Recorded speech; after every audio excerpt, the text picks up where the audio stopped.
Okay, so far we have discussed the semiconductors and the various types of semiconductors, p-type semiconductor, n-type semiconductors. ठीक है, semiconductor क्या थे, n-type semiconductors क्या थे, dot semiconductor, और p-type dot semiconductor क्या थे. n-type में हम ट्राइवेलेंट एलिमेंट की डॉपिंग करते हैं, सॉरी पेंटावेलेंट एलिमेंट्स की डॉपिंग करते हैं, जबकि p-type में हम ट्राइवेलेंट इम्प्योरिटीज की डॉपिंग करते हैं. Next is the diode. Diode क्या होता है सेमीकंडक्टर्स में? फिर हमने फॉरवर्ड बायस देखा. फॉरवर्ड बायस तब कर रहा होता है पीएन जंक्शन, या आप पी साइड और एन साइड को कंबाइन करते हैं तो आपके पास पीएन जंक्शन बनता है. पीएन जंक्शन फॉरवर्ड बायस कब होता है, रिवर्स बायस कब होता है? आप पॉजिटिव टर्मिनल को पॉजिटिव से कनेक्ट करेंगे, पी साइड को नेगेटिव टर्मिनल को जब आप एन साइड से कनेक्ट करेंगे तो आपके पास फॉरवर्ड बायस कॉन्फ़िगरेशन बनती है. अगर आप पॉजिटिव टर्मिनल को एन साइड से कनेक्ट करेंगे और नेगेटिव टर्मिनल को पी साइड से, तो फिर आपके पास रिवर्स बायस की कॉन्फ़िगरेशन बनती है. फॉरवर्ड बायस में करंट फ्लो करता है, डायोड पीएन जंक्शन जो है वो करंट को अलाउ करता है, जबकि रिवर्स बायस में मेजोरिटी कैरियर की वजह से कोई भी करंट फ्लो नहीं करता. जो थोड़ा बहुत करंट फ्लो करता है वो माइनॉरिटी कैरियर की वजह से करता है, जिसको फिर हम फर्दर लीकेज करंट भी कहते हैं. Next is the diode. What is a diode?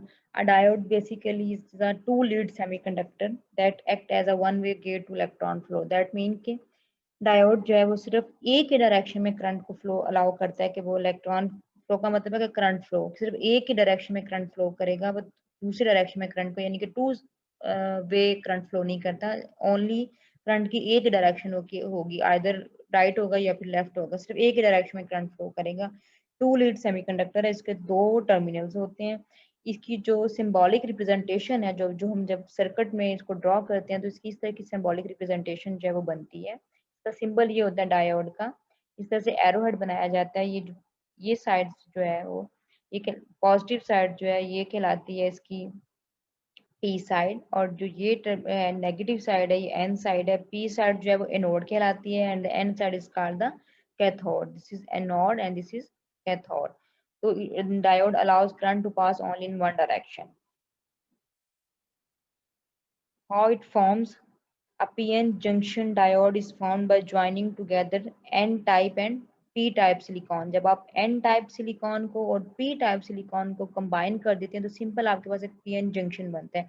And that PN junction is also called the PN junction diode. ठीक है, इसकी इस तरह से भी रिप्रेजेंटेशन होती है और इसको यूं भी रिप्रेजेंट करते हैं. और जब हम इसको प्रैक्टिकली फिजिकली ये कह लेंगे, प्रैक्टिकली जब इसको हम सर्किट में लगाते हैं तो इस तरह के जो है वो एलिमेंट्स यूज किए जाते हैं. ये बेसिकली इसकी शक्ल है, कह लें कि ये इसका एलिमेंट की फॉर्म है जब आप इसको फिजिकली या प्रैक्टिकली सर्किट में लगाते हैं. और ये जब हम सर्किट ड्रॉ करते हैं तो एक उसकी जो रिप्रेजेंटेशन है, जो सिंबल बनाया जाता है डायोड के लिए, वो इस किस्म का होता है. Here, in practice, the N-type silicon crystal is being grown. The process is abruptly altered to grow P-type silicon crystal. Okay, simply P side is called the anode and N side is called the cathode. अब forward bias कब होता है, current कब flow करेगा और कब नहीं flow करेगा? When the anode and cathode of PN junction diode are connected to external voltage. ठीक है, जब हम इसको एक्सटर्नल वोल्टेज सोर्स से कनेक्ट करेंगे एनोड को और कैथोड को, but we have to connect like this. The potential at anode is higher than the potential at cathode. ठीक है, जो एनोड पे पोटेंशियल है वो ज्यादा होना चाहिए as compare to cathode. Then diode will be forward bias. ठीक है, डायोड कब फॉरवर्ड बायस करेगा? जब पॉजिटिव टर्मिनल या ये जो साइड है एनोड है, जब ये हायर पोटेंशियल पे होगा as compare to cathode, then the diode will be forward bias and in forward bias the current will be allowed to flow to the device. ठीक है, फॉरवर्ड बायस में device जो है वो अलाउ करेगा current flow करे. But when potential at anode is smaller than the potential at cathode, then diode will be reverse bias, and in reverse bias we know that there will be no flow of current. ठीक है, जो current है वो block हो जाएगा, कोई current flow नहीं करेगा, डिवाइस अलाउ नहीं करेगा कि करंट फ्लो करे. तो सिर्फ एक ही डायरेक्शन में ओनली फॉरवर्ड बायस में करंट जो है वो फ्लो करेगा.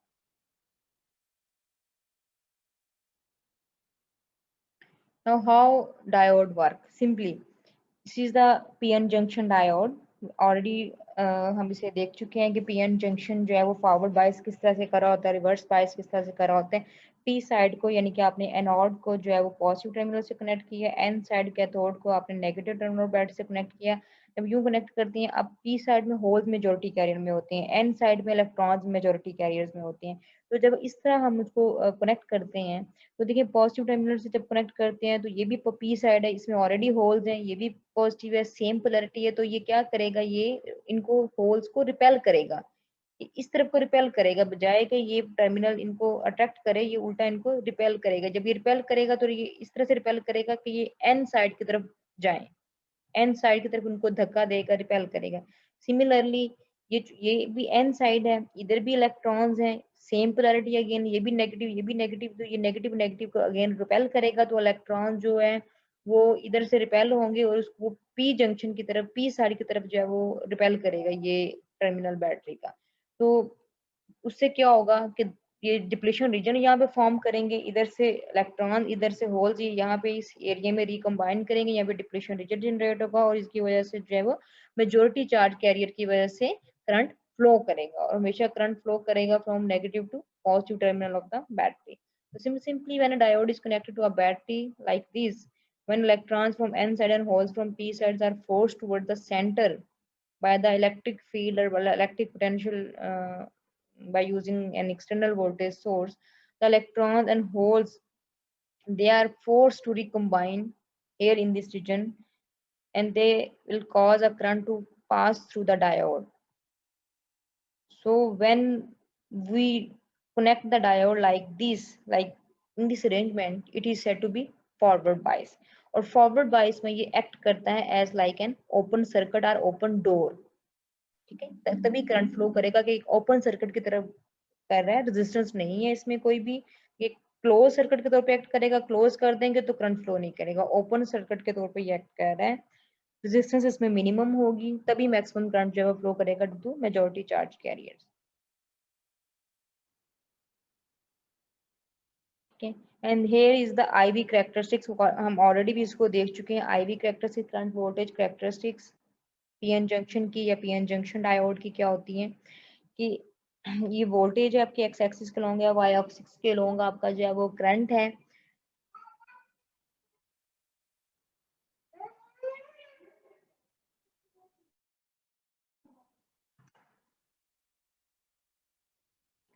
अब करंट बैरियर पोटेंशियल क्या था सिलिकॉन के लिए और जर्मेनियम के लिए, बैरियर पोटेंशियल जो डिप्लीशन रीजन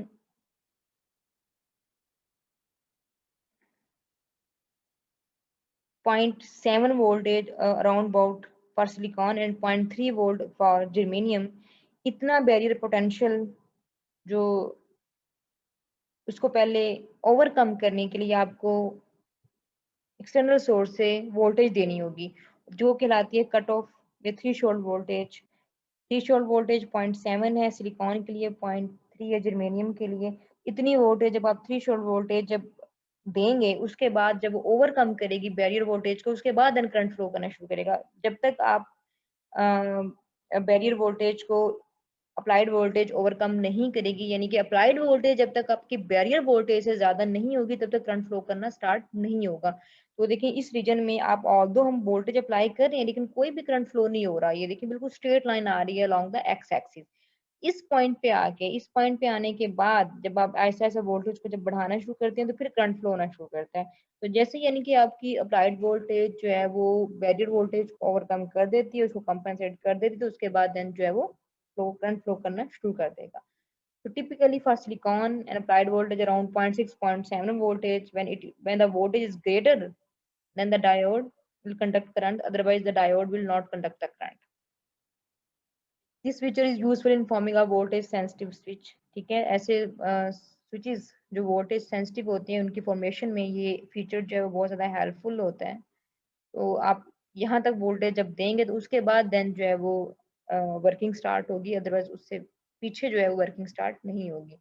तो ये IV करेक्टरिस्टिक्स हैं सिलिकॉन और जर्मेनियम के लिए। इसका अगर हम सर्किट ड्रॉ करें तो इसको इसकी सर्किट रिप्रेजेंटेशन हम यूँ कर सकते हैं। ये सिंपली वही चीज़ है, जैसे ये आपका डायोड है, हमने यहाँ पे उसका सिंबल लगा दिया, बजाय यहाँ पे हम पी साइड ड्रॉ करते हो, यहाँ पे एन साइड बनाते हो, तो हमने उसका जो डायोड का बेसिकली सिंबल है, हमेशा हम सर्किट में डायोड का सिंबल यूज करते हैं। तो ये उसका सिंबल है, ये इसकी पी साइड है, ये एन साइड है। ये पी साइड जो है ये पॉजिटिव टर्मिनल से कनेक्ट है, एन साइड जो है ये जो इसमें ये लाइन लगी हुई है एन साइड जो नेगेटिव टर्मिनल से कनेक्ट है। तो ये फॉरवर्ड बायस करेगा, फॉरवर्ड बायस करेगा तो डेफिनेटली करंट फ्लो करेगा। तो ये जो वोल्टेज इसके अलोंग क्रॉस जो ड्रॉप हो रही है दैट इज वी।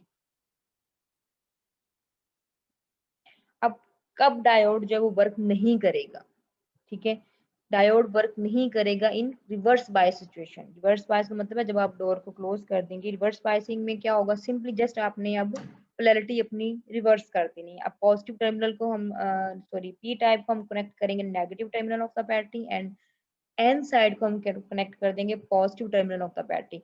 अब देखिए यहाँ पे ऑपोजिट पोलैरिटी होगी, ये नेगेटिव साइड है और यहाँ पे क्या है, होल्स हैं, पॉजिटिव चार्जेस हैं। तो ये नेगेटिव साइड है, ये पॉजिटिव है, ऑपोजिट चार्जेस हैं, ये अभी दूसरे को अट्रैक्ट करेंगे। ये होल्स को ये टर्मिनल जो है वो अपनी तरफ अट्रैक्ट करेगा, अपनी तरफ खींचेगा। इधर से ये पॉजिटिव टर्मिनल इलेक्ट्रॉन को अपनी तरफ खींचेगा, जिसकी वजह से क्या होगा कि अब इलेक्ट्रॉन बजाय इस तरफ जाने के, पी साइड की तरफ जाने के, इलेक्ट्रॉन्स इस टर्मिनल की तरफ आएंगे। सिमिलरली यहाँ पे होल्स हैं वो पी साइड की तरफ जाने की बजाय क्या होंगे, ये इस टर्मिनल की तरफ अट्रैक्ट होंगे, जिसकी वजह से क्या होगा कि दोनों जो है अवे फ्रॉम दिस जंक्शन, इधर से होल और इधर से इलेक्ट्रॉन दोनों जो है वो इस जंक्शन से अवे मूव करेंगे। जब अवे मूव करेंगे तो डिप्लीशन रीजन जो है वो लार्ज होता जाएगा। देखिए ये एरिया है, जिस एरिया में ना होल्स है ना इलेक्ट्रॉन्स है, ये रीजन ज्यादा से ज्यादा होता जाएगा, वाइड होता जाएगा। जितना वाइड होता जाएगा उतनी रेजिस्टेंस उसकी बढ़ती जाएगी, उतना ही जो है वो उसमें से करंट फ्लो नहीं करेगा। तो चूंकि यहाँ पे अब कोई डिप्लीशन रीजन में कोई डिफ्यूजन इलेक्ट्रॉन होल्स रिकम्बाइन हो ही नहीं रहे हैं, तो जिसकी वजह से ये कि मेजोरिटी चार्ज कैरी की वजह से यहाँ पे कोई भी करंट फ्लो नहीं करेगा। ठीक है, so when a diode is connected to battery like this, such that holes in the n sides are forced to the left while electrons in the p sides are forced to the right, this is result will create a depletion region, an empty zone around the pn junction. That region is free of charge carriers।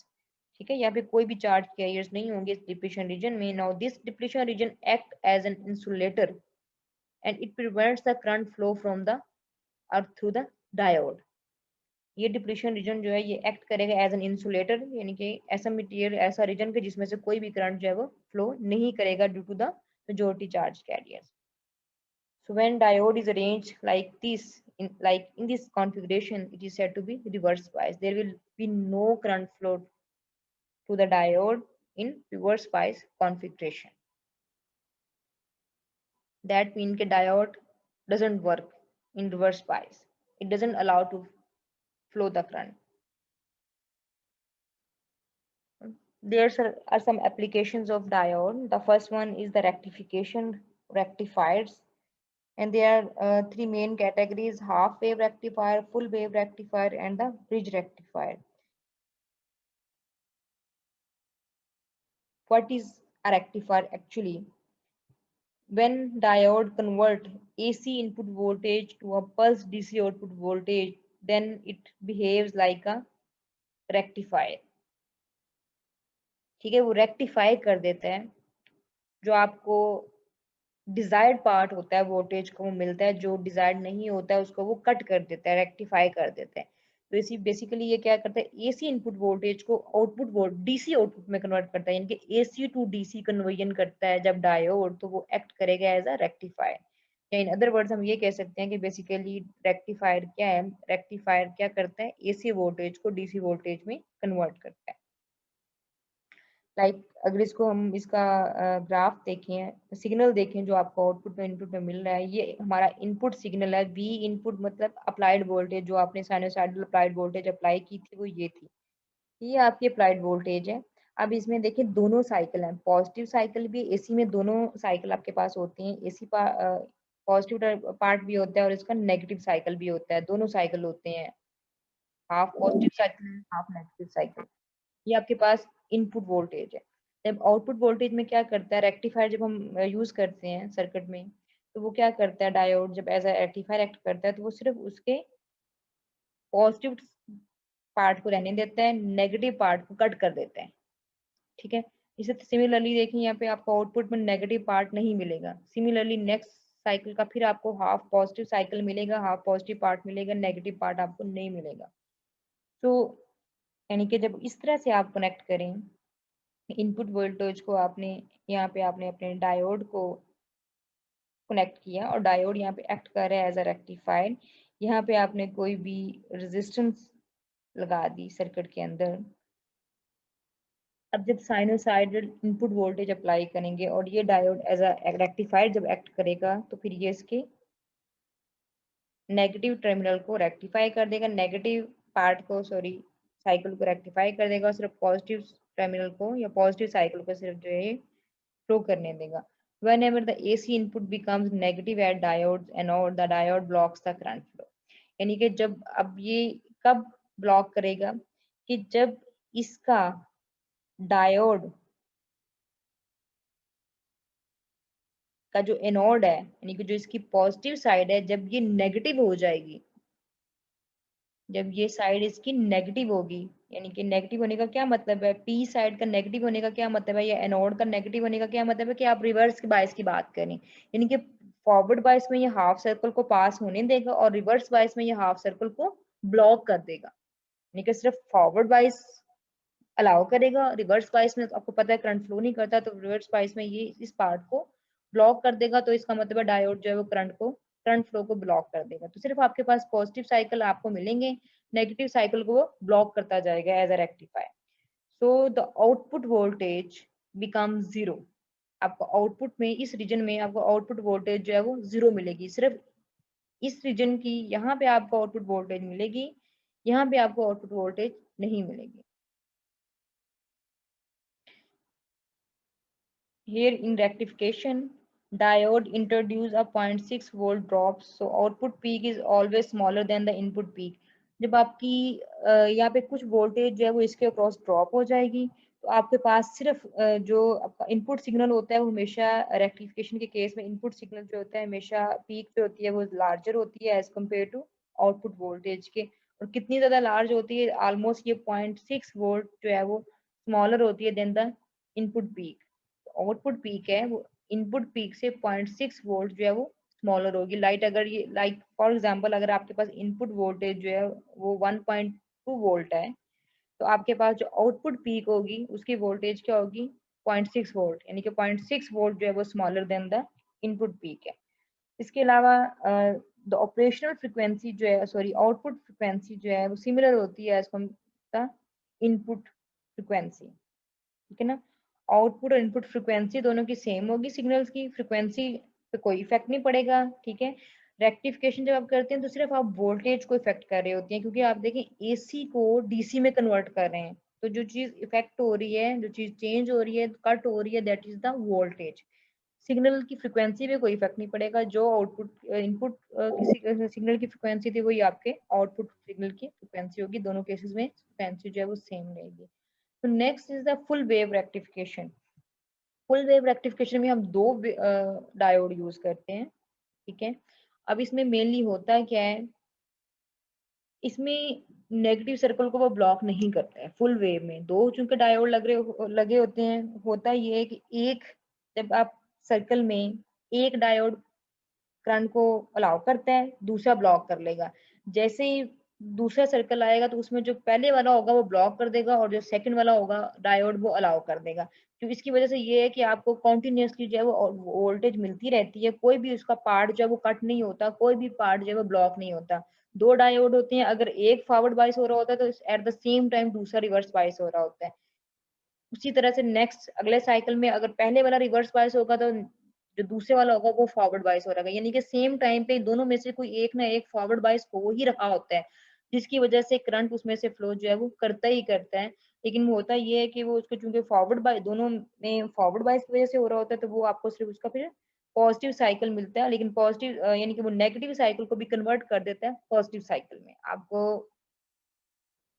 Complete positive और negative दोनों cycle मिलती हैं, but जो negative cycle होता है वो भी reverse हो जाता है, वो उसको भी आउटपुट पॉजिटिव सिग्नल में कन्वर्ट कर देता है। तो आपके पास देखिए इस तरह से इसका कोई भी पार्ट जो है वो कट नहीं हुआ, लाइक जो नेगेटिव साइकिल था ये भी उसने पॉजिटिव पार्ट में कन्वर्ट कर दिया है, पॉजिटिव साइकिल बना दिया उसका। तो ये इस तरह का आपको आउटपुट सिग्नल जो है वो मिलेगा in case of full wave rectifier.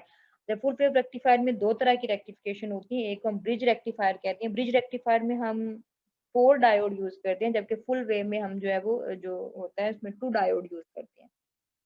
लेकिन दोनों में सेम आउटपुट ही आपको मिलती है, दोनों में आपके पास जो है वो नेगेटिव साइकिल कट नहीं होता है। सिर्फ सिंगल में जो होता है, जो सिंगल आपके पास होता है रेक्टिफायर, सिर्फ उसमें या जो हाफ जिसको हम कहते हैं हाफ वेव रेक्टिफायर, उसमें आपके पास सिर्फ नेगेटिव साइकिल जो है वो कट होता है। जबकि फुल वेव में और ब्रिज रेक्टिफायर में दोनों में आपको पॉजिटिव और नेगेटिव दोनों ही पार्ट मिलते हैं, बट कन्वर्ट होके पॉजिटिव और नेगेटिव दोनों आपको पॉजिटिव आउटपुट वोल्टेज की फॉर्म में मिलते हैं। तो फुल वेव और ब्रिज रेक्टिफायर में हम बेसिकली 4 डायोड यूज कर रहे होती हैं। इस तरह की कॉन्फ़िगरेशन होती है, D1, D2, D3 और D4, इस तरह से इनको कनेक्ट किया जाता है। यहाँ से देखें, ये जो पॉइंट है, ये जो जंक्शन है, ये पॉइंट टर्मिनल है, ये बैटरी के फॉर ये आपका इनपुट सिग्नल है, साइनोसॉइडल अप्लाइड वोल्टेज है। पॉजिटिव टर्मिनल यहाँ से आपने कनेक्ट किया है, ये नेगेटिव टर्मिनल को आपने यहाँ इस पॉइंट पे कनेक्ट कर दिया। यहाँ पे आपने कोई लोड रेजिस्टेंस लगा दी, आर लोड, कोई लोड रेजिस्टेंस, और यहाँ पे जो आपकी वोल्टेज ड्रॉप होगी उस लोड रेजिस्टेंस के अक्रॉस होगी, ठीक है। जो आपको आउटपुट वोल्टेज मिलनी है वो यहाँ पे मिलनी है, वो इस रेजिस्टेंस के अक्रॉस जो है वो ड्रॉप होगी, वहां से फिर आपको आउटपुट सिग्नल जो है वो मिलेगा। अब यहाँ से देखें, ये जो जंक्शन इस पॉइंट के ऊपर देखें, जब आप जैसे ही अपना यहाँ पे वोल्टेज ऑन करेंगे तो ये पॉजिटिव टर्मिनल है ना, इसको this is the positive terminal and here is the negative terminal.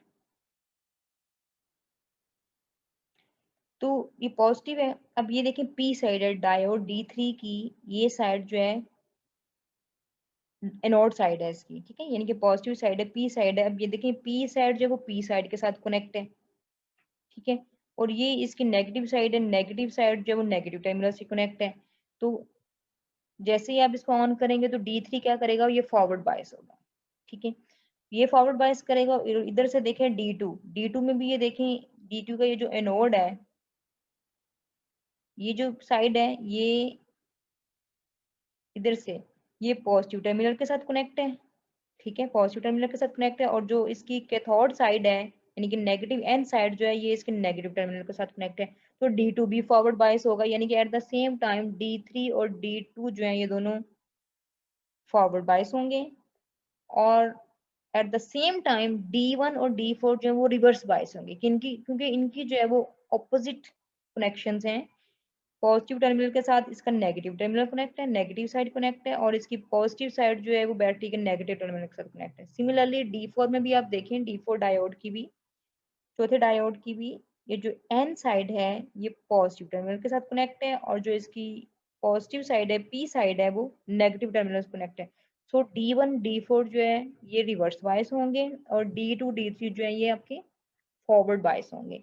So you can easily see that D3 and D2 they will allow current flow during the positive half cycle of input voltage, while other pair D4 and D1 they will allow the current flow during the negative half cycle of the terminal of the input voltage। यानी कि जब positive half cycle में D3 और D2 conduct करेंगे, जबकि D1 और D4 conduct नहीं करेंगे। नेगेटिव हाफ साइकिल में उलट होगा, नेगेटिव हाफ साइकिल में अब ये दोनों रिवर्स बायस हो जाएंगे और D1 D4 फॉरवर्ड बायस हो जाएंगे। तो नेगेटिव हाफ साइकिल में D1 और D4 कंडक्ट करेंगे, जबकि पॉजिटिव हाफ साइकिल में D3 और D2 कंडक्ट करेंगे। यानी कि दोनों साइकिल्स में दो दो डायोड कंडक्ट कर रहे होंगे, इस वजह से आपको पॉजिटिव और नेगेटिव साइकिल दोनों में ही जो है वो मिलेगी। Now here again, the output voltage peak is 1.2 volt below the input voltage peak.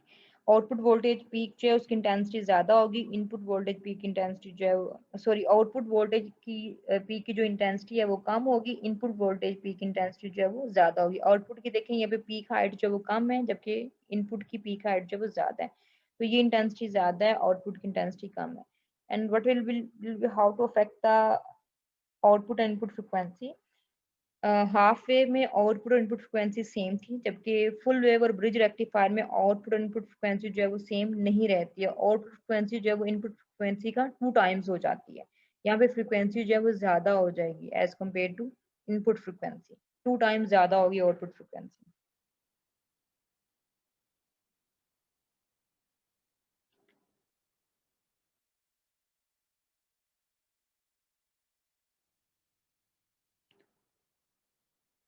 His application of diode, diode की एप्लीकेशन क्या है, आप इसको कहाँ पे यूज कर सकते हैं एज ए रेक्टिफायर। तो डायोड्स को आप AC to DC power supply में एज एप्लीकेशन यूज कर सकते हैं। एसी टू डीसी सप्लाई में जो हमारी कॉन्फ़िगरेशन जो हम बनाते हैं उसमें बेसिकली हम यूज करते हैं, जो हम power supply AC to DC power supply बनाते हैं उसको इस तरह से बिल्ड किया जाता है कि उसमें हम एक तो फुल वेव रेक्टिफायर यूज करते हैं, एक उसमें ट्रांसफार्मर यूज किया जाता है और उसके अलावा एक साथ जो है वो पैरेलल में एक कैपेसिटर यूज करते हैं। ट्रांसफार्मर का क्या काम होता है, transformer here is use to step down the voltage, ठीक है, इनपुट वोल्टेज को जो है वो स्टेप डाउन करने के लिए यूज किया जाता है, ठीक है। जबकि यहाँ पे रेक्टिफायर यूज करते हैं हम एसी को डीसी में कन्वर्ट करने के लिए, यानी कि एसी सिग्नल को डीसी पल्स में कन्वर्ट करने के लिए रेक्टिफायर यूज किया जाता है एज अ इन डायोड्स को, इसके हम ब्रिज कॉन्फ़िगरेशन या फुल वेव कॉन्फ़िगरेशन जो वो यूज करते हैं। उसके अलावा यहाँ पे एक कैपेसिटर यूज किया जाता है, ठीक है, it is use to store the filter capacitor use करते हैं, ठीक है। एक तो इसका काम ये होता है फिल्टर कैपेसिटर का कि आपके सिग्नल को स्मूथ करता जाता है, ठीक है। फिल्टर कैपेसिटर ये करता है कि आउटपुट को आपकी स्मूथ पल्सेस जो आपको मिलती है ना, ये आपको पल्स मिल रही है, उनको स्मूथ करता जाएगा लाइक दिस, ठीक है। एक रोड इस कैपेसिटर की जो कैपेसिटेंस है that must be large enough to store the sufficient amount of charges, ठीक है ना, इतनी ज्यादा इसकी कैपेसिटेंस होनी चाहिए, इतना लार्ज आपका कैपेसिटर हो कि ये एक सफिशिएंट अमाउंट को चार्जेस को जो है वो कलेक्ट कर सके, क्योंकि जितने ज्यादा चार्जेस को ये इसकी स्टोर करने की एबिलिटी होगी उतना ही ज्यादा इसका मतलब है ये कि ये स्टेडी करंट जो है वो फ्लो अलाउ करेगा लोड को। इन शॉर्ट इसकी कैपेसिटेंस जो है वो लार्ज इनफ होनी चाहिए।